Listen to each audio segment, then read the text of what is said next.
আসসালামু আলাইকুম ওয়া রাহমাতুল্লাহি ওয়া বারাকাতুহু। আজকের দিনটা ছিল সত্যি স্মরণীয়।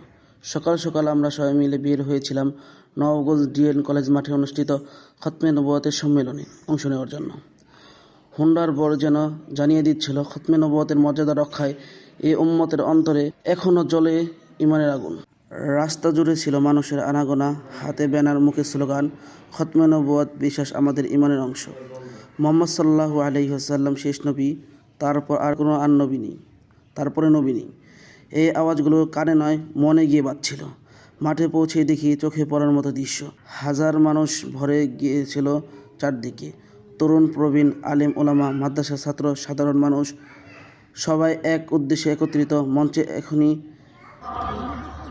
এক নম্বর অপরাধ হচ্ছে যেই এমপির অফিস ওরা এখানে ঘুরছে, ওই এমপির সংসদীয় আসন নবাবগঞ্জ দোহার না সূত্রাপুর কোতোয়ালি আসন অফিস খুলবি, ওখানে যায় এখানে ঘুরছে।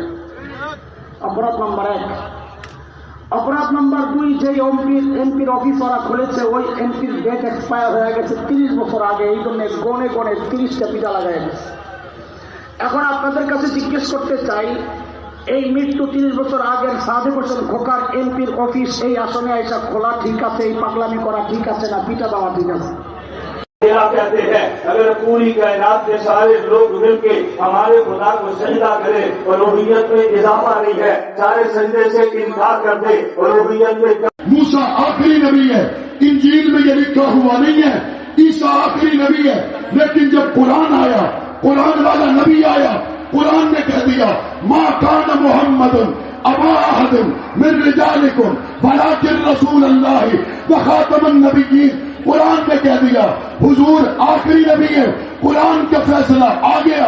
मुस्तफा ने फरमाया अना खातमुन नबिय्यीन ला नबिय्य बादी, मैं आखिरी नबी।